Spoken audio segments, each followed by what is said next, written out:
छठ महाव्रत कथा। पहले आदित्यादि वाक्य उच्चारण करके संकल्प करें। पश्चात अष्टदल कमल बनाकर 12 सूर्यों के नाम लिखकर विधिवत पंचोपचार से पूजन कर बाद में कथा सुने। प्रथम स्नान आदि धूप दीप नैवेद्य आदि से पूजन करके ऋतु समय के फल पुष्पादि अर्पण करें और भक्ति भाव से प्रार्थना करें। तदुपरांत कथा सुने। अथ कथा प्रारंभ। श्री जन्मेजय जी ने वैशंपायन से पूछा कि दुरात्मा दुर्योधनादि द्वारा कपट रूप जुआ से परास्त पांडव लोग वनवास के लिए भेजे गए तो जंगल में जाकर उन्होंने क्या किया। वैशंपायन जी बोले, हे जन्मेजय सुनो, वह पांडु के पुत्र पांडव लोग अत्यंत दुख के सागर में डूबे हुए वनवास के लिए घोर जंगल में जाकर दुख और चिंता से चिंतित हो वन में रहने लगे। वन के फल फूल खाकर पृथ्वी तल में शयन करते हुए केला और भोजपत्र का वस्त्र पहनकर दुख से दिन काटने लगे। राजकन्या सुख को भोगने वाली पतिव्रता धर्म को पालती हुई गजगामिनी द्रौपदी भी पतियों के साथ वन को गई थी। जिस स्थान में द्रौपदी सहित पांडव लोग थे वहां पर वे ब्रह्मवेत्ता तपोरूप 88,000 मुनि लोग जा पहुंचे। ऋषियों को आए हुए जानकर महाराज युधिष्ठिर अत्यंत चिंता से घबरा उठे कि इन महात्माओं के भोजन के लिए क्या प्रबंध करें। जब युधिष्ठिर को यह चिंता हुई कि भोजनार्थ क्या उद्योग करें तो मुख की चेष्टा मलिन किए स्वामी युधिष्ठिर को देखकर द्रौपदी अत्यंत दुख से व्याकुल हो गई। उसी क्षण द्रौपदी निज पुरोहित महाराज धौम्य को पवित्र आसन पर बैठाकर प्रदक्षिणा पूर्वक नमस्कार करके नेत्रों में आंसू भरकर कुल धर्म रक्षक द्रौपदी प्रेम पूर्वक गदगद वचन बोली, हे धौम्य, हे धौम्य, हे महाभाग, इन दुखित पांडु पुत्रों को देखो। हे स्वामिन, इनके दुख को देखकर क्या आपका हृदय दुखी नहीं होता। दुख नासार्थ कोई व्रत मुझसे कहिए जिससे इनका क्लेश शांत होए। थोड़े ही उपाय से प्रत्यक्ष महत् पुण्य को देने वाला व्रत कहिए जिससे हमारे स्वामी पृथ्वी तल में सुखी होएं, जिससे शत्रु का नाश होए, निज राज्य लक्ष्मी वापस मिले और इस समय हमारे यहाँ आए हुए ब्राह्मणों को दुग्धपान करने को मिल जावे। हे महाभाग, हे महाविभो, ऐसा कोई उपाय वर्णन करिए। द्रौपदी के यह वचन सुनकर वैशंपायन जी जन्मेजय जी से कहते हैं, ब्राह्मणों में श्रेष्ठ महाराज धौम्य जी प्रसन्न होकर मुहूर्त मात्र ध्यान स्थित होकर द्रौपदी से बोले, हे पांचाल पुत्री, एक उत्तम व्रत को सुनो जिस व्रत को पूर्व समय में नाग कन्या के उपदेश से सुकन्या ने किया था। हे महाभागे, स्त्रियों के साथ तुम अनेक विघ्नों को शांत करने वाले रवि षष्ठी व्रत को करो। द्रौपदी बोली, हे विप्र, आपका कहा हुआ व्रत कैसा है और उसकी विधि क्या है। उस व्रत में किसका पूजन किया जाता है। वह नागकन्या कौन थी और किस हेतु उसने इस उत्तम व्रत को किया था। हे महाभाग, वह सुकन्या अताश्चर्य रूपी व्रत को करने वाली कौन थी। हे शरणागत वत्सल, मेरे इस संशय का आप निवारण कीजिए।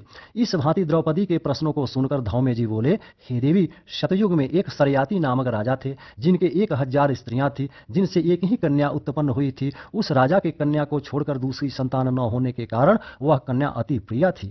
वह पिता के घर में वृद्धि को प्राप्त होने लगी। कुछ समय के बाद वह कन्या चंद्रवत मुख, कमलवत नेत्र और कुंभ स्तनी होती हुई युवावस्था को प्राप्त हुई। बाल्यावस्था से ही चंचला वह कन्या पिता को प्राण के समान थी। इस पृथ्वी लोक में उसके सदृश दूसरी कोई ऐसी कन्या न थी कि जिसको हमने देखा हो। इससे उसका सुकन्या नाम पड़ा। एक समय राजा सरयाती मृगया शिकार के लिए मंत्री, सेना, बड़े बड़े योद्धा और पुरोहित को संग में लेकर घोर जंगल को गए। शिकार खेलने के निमित्त राजा को जंगल में वास करते हुए 10 दिन व्यतीत हो गए। राजा सरयाती दिन में शिकार खेलकर रात्रि में स्त्रियों के संग क्रीड़ा करते हुए जंगल में रहने लगे। एक समय सखियों के साथ सुकन्या फूल के निमित्त जंगल में गई। वहां पर च्यवन मुनि का स्थान था। सुकन्या मुनि की देह में दीमक लगी देखकर क्या देखती है कि मिट्टी के मध्य मुनि के दोनों नेत्र जुगनू की भांति चमक रहे हैं। उसने विस्मित होकर उनकी दोनों आंखें फोड़ दिया।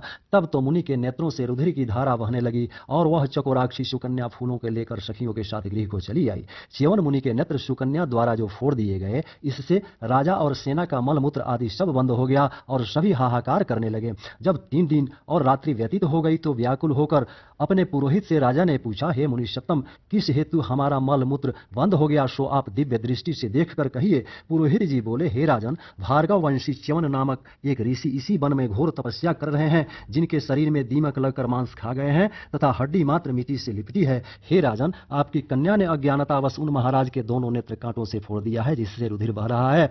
उन्हीं के क्रोध से यह कष्ट उपस्थित हुआ है। सो हे राजन, आप उनको प्रसन्न करिए और अपनी कन्या उन्हें दे दीजिए। कन्यादान से वह मुनि च्यवन जी प्रसन्न हो जाएंगे। यह पुरोहित के वचन सुनकर राजा सरयाती सुकन्या को साथ लेकर ऋषि के पास गए और जल छोड़ने पर हड्डी मात्र के दर्शन हुए। नेत्रहीन ऋषि को देखकर राजा बोले, हे प्रभु, मेरी कन्या से अनजान में यह अपराध हुआ है जिससे आपके ये नेत्र फूट गए हैं।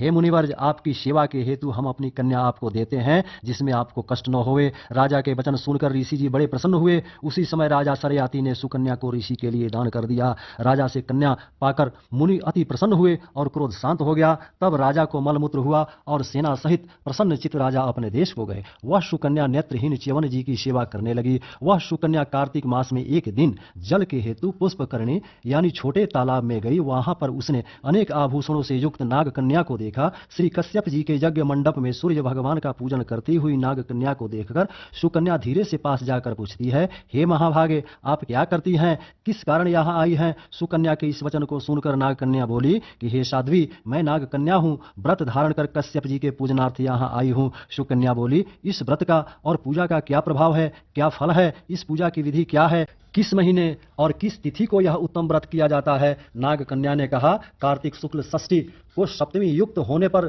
सब मनोरथ सिद्धि के लिए यह व्रत किया जाता है। व्रती को चाहिए कि पंचमी के दिन नियम से व्रत को धारण करे, सायंकाल में खीर का भोजन करके पृथ्वी पर सोएं, छठ के दिन व्रत रहें, दिन में 4 रंगों से सुशोभित मंडप में सूर्य नारायण का पूजन करें और रात्रि में जागरण करें। अनेक प्रकार के फल पकवान आदि का नैवेद्य और सूर्य नारायण की प्रीति के लिए गीत वाद्य आदि से गा बजाकर उत्सव मनावें। जब तक सूर्य नारायण का दर्शन न होवे तब तक व्रत धारण किए रहें। प्रातःकाल सप्तमी को सूर्य नारायण के दर्शन करके अर्घ देवें। दूध, नारियल, कदली फल, पुष्प, चंदन से 12 नाम सूर्य के हैं, उन्हीं नामों का उच्चारण करते हुए और प्रत्येक नाम से दंडवत प्रणाम करते हुए अर्घ देवें। जगत के सविता, जगत के नेत्र, जगत के उत्पत्ति, पालन, नाश के हेतु त्रिगुण रूप, त्रिगुणात्मा, ब्रह्मा, विष्णु, शिव रूप सूर्य नारायण को नमस्कार है। इस प्रकार इस व्रत के करने से सूर्य नारायण महाघोर कष्ट को दूर करके मनवांछित फल को देते हैं। हे सुव्रते, हमने यह रवि षष्ठी व्रत तुमसे कहा। श्री धौम्य जी ने कहा कि हे द्रौपदी, नाग कन्या के इस वचन को सुनकर सुकन्या ने इस उत्तम व्रत को किया। इसी व्रत के प्रभाव से च्यवन महाराज के नेत्र पुनः पूर्ववत हो गए।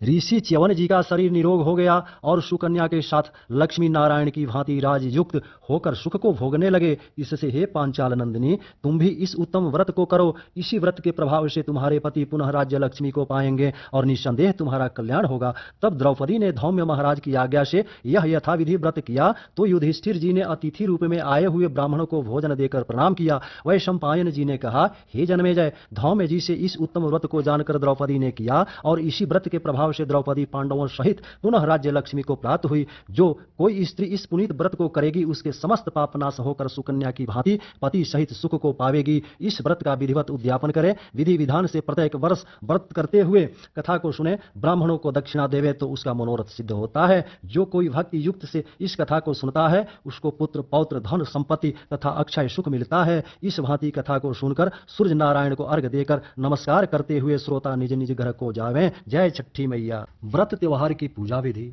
शुभ मुहूर्त एवं ज्योतिषीय फलादेश जानने के लिए इस चैनल को सब्सक्राइब करें तथा बेल आइकन को जरूर दबाएं। राधे राधे।